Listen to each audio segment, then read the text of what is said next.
नमस्कार दोस्तों, कहानी का शीर्षक है मम्मी जी दूर की ढोल बज दिखने में सुहानी होती हैं। मम्मी जी जैसे ही शशि के आने की खबर सुनी, गठिया का दर्द और अपनी सारी बीमारी भूलकर प्यारी बहू की तैयारी के लिए सबको हिदायत देने लगी। मैं चुपचाप अपने कमरे में आ गई, आंखें भर आई। 15 साल होने को आई मेरी शादी को। शशि को मात्र 5 साल ही हुए हैं। कितने दिन में मम्मी जी की जाति बर्दाश्त करूं? इस बार मैं चुप नहीं रहूंगी। मम्मी जी से मुझे जो शिकायत है, मुझे उसका एहसास दिलाना ही होगा। कब तक घुटती रहूंगी मम्मी जी की सह पर? अब शशि, मेरी छोटी देवरानी भी बैग से मुस्कुराती हुई कुछ न कुछ बोल देती है। मैं सोचती हूँ मैं बड़ी हूँ और शशि दिल्ली से साल में एक बार ही आती है। खुशी खुशी चली जाए तो ही अच्छा है। अगर मायके में शादी ब्याह रहा तभी जल्दी आती है। ऐसी शशि मेरी तेवर बरुड़ की पत्नी और मम्मी जी की आदर्श और प्यारी बहू है। दोपहर की फ्लाइट से शशि और बरुड़ आ रहे हैं। उनका कमरा, बाथरूम सब चमचमा रहा है। रसोई से उनकी पसंद के व्यंजनों की खुशबू आ रही है। मम्मी जी का बस चलता तो दोपहर की फ्लाइट को और पहले ही लैंड करवा देती।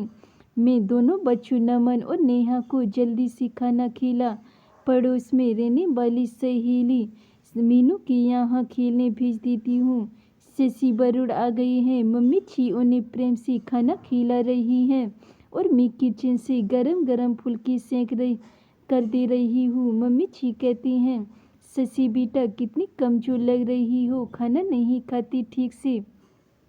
हाँ बेटा, तू घर बाहर सब संभालती है। हाँ मम्मी जी, घर बैठे कैसे 2 रोटी मिलेगी? अनीता भाभी जैसी मेरी किस्मत कहाँ, जो आपका पेंशन भी। ये तो सही कहा तूने शशि। इतना के बाद भी मम्मी जी आप कमजोर लग और दुबली लग रही हैं। अरे बेटा, मेरे पैसे से सबको मतलब है। बाहर घर रेंट पर लेकर रहना पड़ता तो समझ में आता। मम्मी जी कह रही थी सास बहू का ये संवाद। उफ, अब मेरी बर्दाश्त की सीमा खत्म हो गई। मैं किचन से बाहर निकल फट पड़ी। शशि, तुम भी सुनो और मम्मी जी आप भी सुनिए। हाँ, आपके घर में हम रहते हैं, आपका पेंशन भी हमारे ऊपर खर्च होता है, पर आज मुझे मजबूर होकर ये सब बोलना पड़ रहा है। पापा जी 1 साल बेड पर रहे, हमेशा हॉस्पिटल में एडमिट रहना पड़ता था।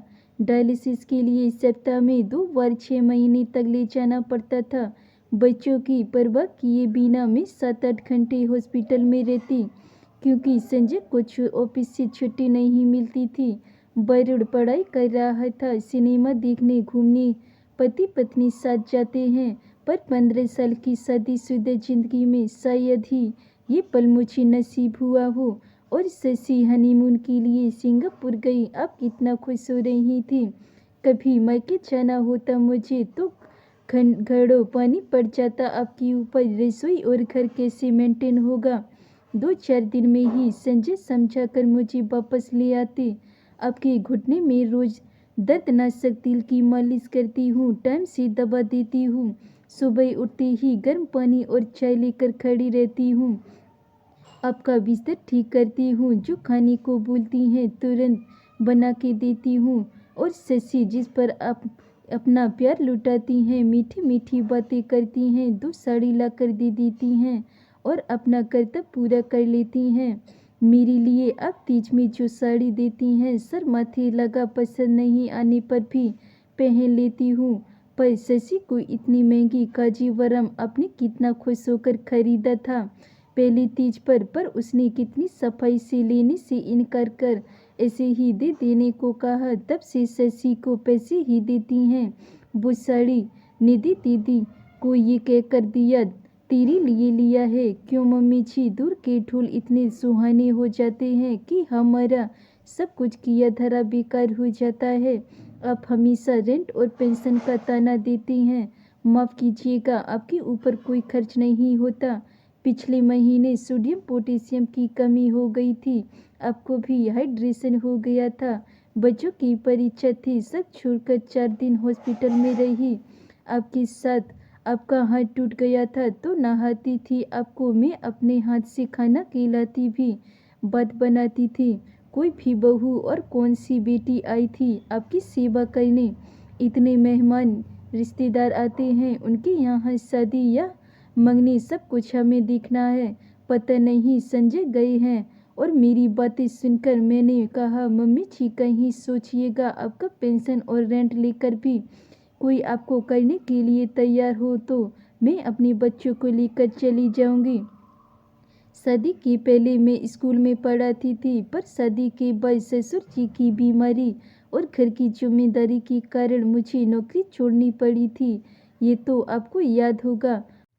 और शशि, छोटी हो, सम्मान दोगी तो प्यार मिलेगा, वरना तुम अपने रास्ते में रोती रोती सारी शिकायतें जो मेरे दिल में मम्मी जी और शशि को लेकर थी कह दें।